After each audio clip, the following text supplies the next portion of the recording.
नहीं, बिल्कुल कहेंगे वो, उनके पास इसके अलावा कोई बात नहीं है कि वो सीए का, एनआरसी का आज के समय में जिक्र करें, क्योंकि देश के अंदर चुनावी माहौल है और चुनावी माहौल में उनके पास सीए, एनआरसी, हिंदू मुसलमान आपस में बांट करके, जात बिरादरी में लड़ा करके, हिंदू को मुसलमान से, मुसलमान को हिंदू से लड़ा करके उन्हें वोट चाहिए, इसके अलावा दूसरा काम नहीं है। हम जेपी नड्डा से पूछते हैं कि ग्लोबल हंगर इंडेक्स जो भुखमरी का आंकड़ा आया है पूरे दुनिया का, उसमें हमारा नंबर बांग्लादेश से पीछे क्यों है? मतलब बांग्लादेश के लोग हमसे कम भूखे हैं। ये सरकारी आंकड़ा, ये हमारा आंकड़ा नहीं है या किसी दूसरी पार्टी का आंकड़ा नहीं है, ये सरकारी एजेंसियों का आंकड़ा है जो पूरी दुनिया की भुखमरी के आंकड़े को तय करती है। तो उसमें हमारा नंबर 94वां है। पाकिस्तान हमसे अच्छा स्थिति में, और बांग्लादेश भी हमसे अच्छी स्थिति में, जिनके बारे में ये लोग ये कहते थे कि वो लोग बेकार देश हैं, वो ख़राब देश है, लेकिन आंकड़ा कुछ और बताता है। तो हम तो ये पूछना चाहते हैं। दूसरी चीज़, आप सीए, एनआरसी की बात कर रहे हैं नड्डा जी, आपसे पहले आपके जो गुरु थे अमित शाह जी, जिनकी रहमो करम पे आप अध्यक्ष बने हो, वो भी सीएनआरसी की बात करते थे। लेकिन हम तो आपसे पूछना चाहते हैं, गाजियाबाद के अंदर पिछले एक हफ्ते में 7 आत्महत्याएं हो चुकी हैं, गौतम बुद्ध नगर के अंदर 10-12 आत्महत्याएं हो चुकी है, और सारी आत्महत्याएं जो आर्थिक स्थिति की वजह से हुई है। ये हम आपसे पूछना चाहते हैं कि ये सब क्यों हो रहा है? क्या इसमें सरकार का फेलियर नहीं है? आपके एक घंटा बाबा बैठे हैं योगी आदित्यनाथ, आपके एक जो है फेकेंद्र नरेंद्र मोदी जी बैठे हुए हैं इसमें रायसीना रोड पर। तो उन सब के बावजूद नड्डा जी, उनसे कहिए दोनों आदमियों से कि इस तरफ ध्यान दें। अभी गाजियाबाद के अंदर 3 डकैती है नड्डा जी, 3 डकैती है, सुन लीजिए, जहाँ अगर सुन रहे हैं तो 3 डकैती खुलेआम 2-2 बजे लूट करके कनपट्टी पे गन लगा करके ले गए। आपकी पुलिस नाकाम। हाथरस के अंदर दिन दहाड़े गैंगरेप होता है, फिर उसके बाद रात को चोरी छुपे 2 बजे बच्ची को जलाया जाता है। उसके बाद आपके बीजेपी कार्यालय के सामने शर्म आनी चाहिए आपको, आपके मुख्यमंत्री को इस्तीफा दे देना चाहिए। एक महिला आत्महत्या करने का प्रयास करती है और पूरी तरीके से झुलस जाती है। अभी भी 3 लोगों ने आत्महत्या करने की कोशिश की। पूरा प्रदेश में हत्या, डकैती, बलात्कार, और मैंने भुखमरी का आंकड़ा बताया। एक आंकड़ा और बता रहा हूँ नड्डा जी, सुन लीजिए आप, चुनावी माहौल चल रहा है, एनआरसी और सीए करते रहिएगा। एक आंकड़ा और है एनसीआरबी का कि पूरे कोरोना काल में भी जब लॉकडाउन लगा रहा, उत्तर प्रदेश हत्या में नंबर 1, उत्तर प्रदेश बलात्कार में नंबर 1, उत्तर प्रदेश मोबाइल छीनने में नंबर 1, उत्तर प्रदेश झपटमारी में number 1, Uttar Pradesh chain snatching में नंबर 1, उत्तर प्रदेश बच्चियों को छेड़ने में नंबर 1। यानी कि आपका नंबर 1 का आंकड़ा जंगल राज की तरफ जा रहा है। अब उत्तर प्रदेश नहीं, अब ये प्रदेश का पर्यायवाची अगर कुछ हो गया है तो बलात्कार प्रदेश, ये प्रदेश हत्या प्रदेश, ये प्रदेश लूट प्रदेश बन चुका है। इस तरफ ध्यान दीजिए ना, बताइए इस तरफ। ये देखिए, बंगाल के अंदर चुनाव आ रहा है, इनका बंगाल के अंदर मेन मुद्दा है सीए, एनआरसी, जिस लिए इन लोगों ने दिल्ली से चलाया था। क्या नड्डा जी आपको अभी भी और लोग मरवाने इस देश के अंदर हैं? पश्चिम उत्तर प्रदेश के अंदर पूरे तरीके से दंगा फसाद होने को तैयार था। दिल्ली के अंदर इतना बड़ा दंगा हुआ, कई हिंदू भाइयों और मुसलमान भाइयों ने अपनी जानें दी हैं, कई माएँ, कई जो है आदमी के बच्चे जो है उनके ज़िंदगी से जा चुके, जो उनका रोजी रोटी चला करके उनका जीवन चलाते थे। क्या अब भी आपको भरा नहीं है कि अब भी आप इस एनआरसी और सीए के चक्कर में, वोट लेने के चक्कर में पूरे देश के अंदर दंगा कराना चाहते हैं? केवल मैं आपसे इतना स्पष्ट कहना चाहता हूँ कि आप अपना जो मैनिफेस्टो था कि हम जो है किसान का समर्थन मूल्य उसको दोगुना करेंगे, यूरिया का कट्टे का दाम बढ़ा दिया और यूरिया का जो वजन था उसको भी कम कर दिया। आपने गन्ने का जो पेमेंट किसानों का रुका हुआ था वो नहीं दिलवाया। आपने एक भी शुगर मिल नहीं लगाई, शुगर मिल तो छोड़ दो, आपने एक कोल्हू नहीं लगाया आपकी सरकार ने। आपकी सरकार, मोदी जी की सरकार, अभी तक जो पूर्व मुख्य प्रधानमंत्री थे मनमोहन सिंह, उसके द्वारा किए जा रहे कार्यों के फीते काट रही है। आप केवल बेच रहे हैं, सारे नवरत्न बेच दिए, सारी कंपनी बेच दी, रेलवे बेच दिया आपने बीएसएनएल बेच दिया, आपने एमटीएनएल बेच दिया, आपने जो है क्या नाम उसको एयरपोर्ट बेच दिए। बचा क्या है? मतलब आप केवल बेचने का काम कर रहे हैं। आप लीडर बन करके आए थे, देश के लोगों ने सोचा था कि हम लीडर को प्रधानमंत्री बना करके बैठा रहे हैं, लेकिन जब आपका काम देखा तो अब लगता है कि प्रधानमंत्री लीडर नहीं है, ये देश का सबसे बड़ा डीलर है जो लोगों की बनाई हुई बिल्डिंगों को बेच रहा है। बलिया हो कोई हो, मैं स्पष्ट रूप से एक बात कहना चाहता हूँ, मुख्यमंत्री योगी आदित्यनाथ पहले दिन से ही गुंडे बदमाशों वाली भाषा बोल रहे हैं। आज पूरा प्रदेश इनके क्रियाकलापों से डरा हुआ है।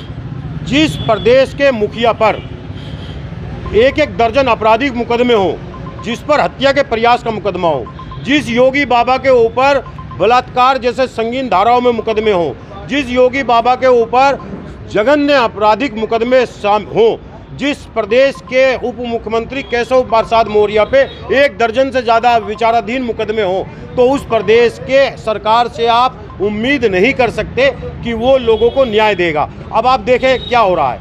अभी हत्या हुई हाथरस के अंदर, बलात्कारियों का जो है समर्थन किसने किया? भारतीय जनता पार्टी के लोगों ने। अभी एक हत्या हुई, उसमें जो समर्थन किसका किया जा रहा है? जिन्होंने हत्या की है उसका समर्थन। अभी बलिया के अंदर जो हुआ है, बलिया के अंदर एसडीएम और जो है सीओ के सामने कत्ल किया गया, हत्या की गई, वो किसने किया? योगी आदित्यनाथ की पार्टी के एक नेता ने किया। उसका समर्थन किसका था? योगी आदित्यनाथ के बीजेपी विधायक था, उसको समर्थन था। जब भारतीय जनता पार्टी के लोग अपराधियों का समर्थन करेंगे तो आम लोगों को डर और दहशत होगी। इससे पहले क्या हुआ? कुलदीप सेंगर का क्या हुआ? एक बच्ची के साथ बलात्कार किया, रिपोर्ट दर्ज नहीं हुई। जब विपक्षी पार्टियां, कांग्रेस पार्टियों, खुद प्रियंका गांधी ने आवाज उठाई, तब जाके रिपोर्ट दर्ज की। उसके बाद पूरे परिवार को मारा गया। उसके बाद ये जो बुलंदशहर के अंदर सुबोध शर्मा इंस्पेक्टर मारा गया, उसके जो हत्यारे थे उनको माला पहना करके भारतीय जनता पार्टी के संगठन का पद देने की बात की गई।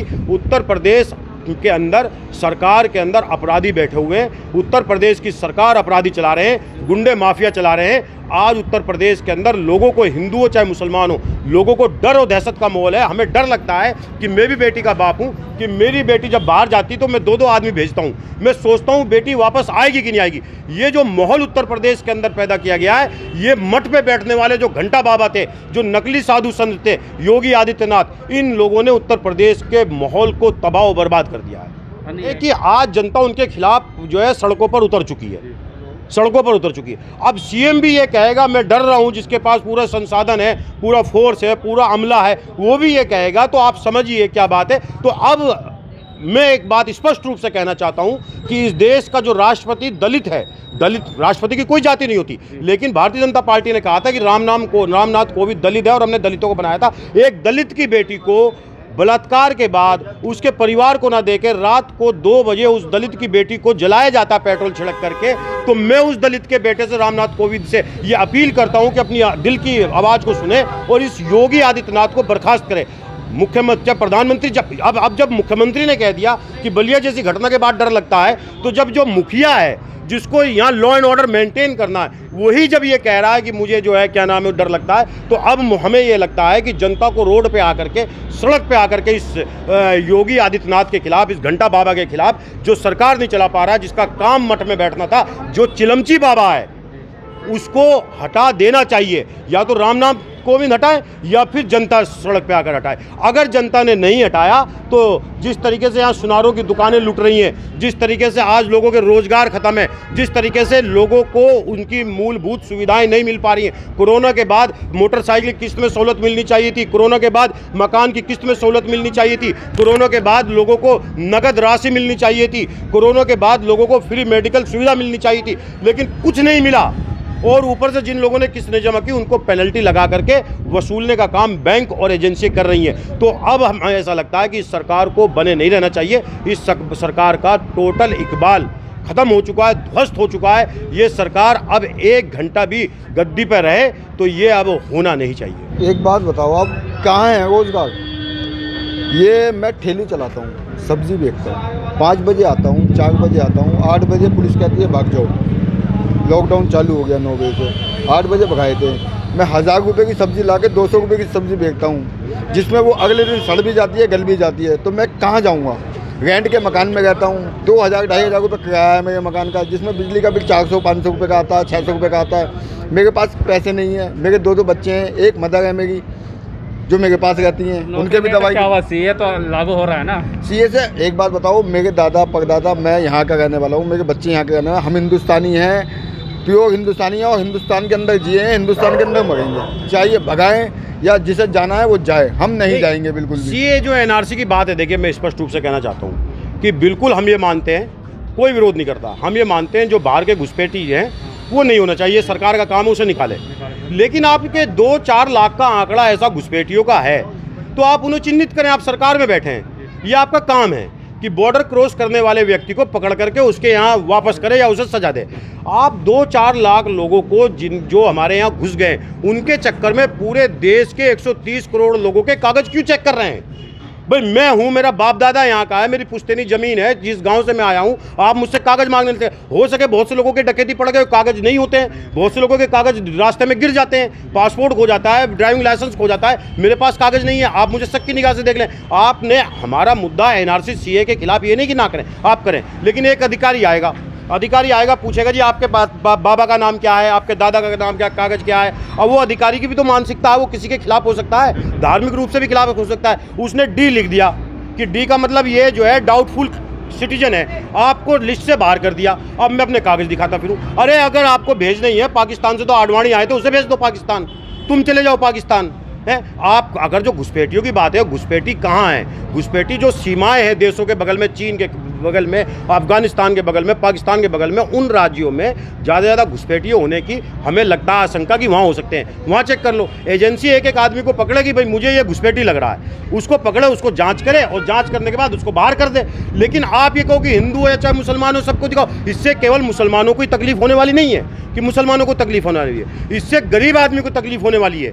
गरीब आदमी में हिंदू हो चाहे मुसलमान हो, अरे लोगों के पास खाने को तो पैसा नहीं है। सामने हुआ था 19 लाख में से 15 लाख हिंदू थे। अरे भैया 19 लाख में से 15 लाख हिंदू थे। आसाम के अंदर हुआ ये बात, राष्ट्रपति के परिवार के लोगों के पास कागज नहीं मिले हैं। एक सेना में नौकरी करने वाला सैनिक, कर्नल, उसके परिवार के पास कागज नहीं मिले, उनको भी आपने लिस्ट में डाल दिया। कल को मुझे भी लिस्ट में डाल दोगे।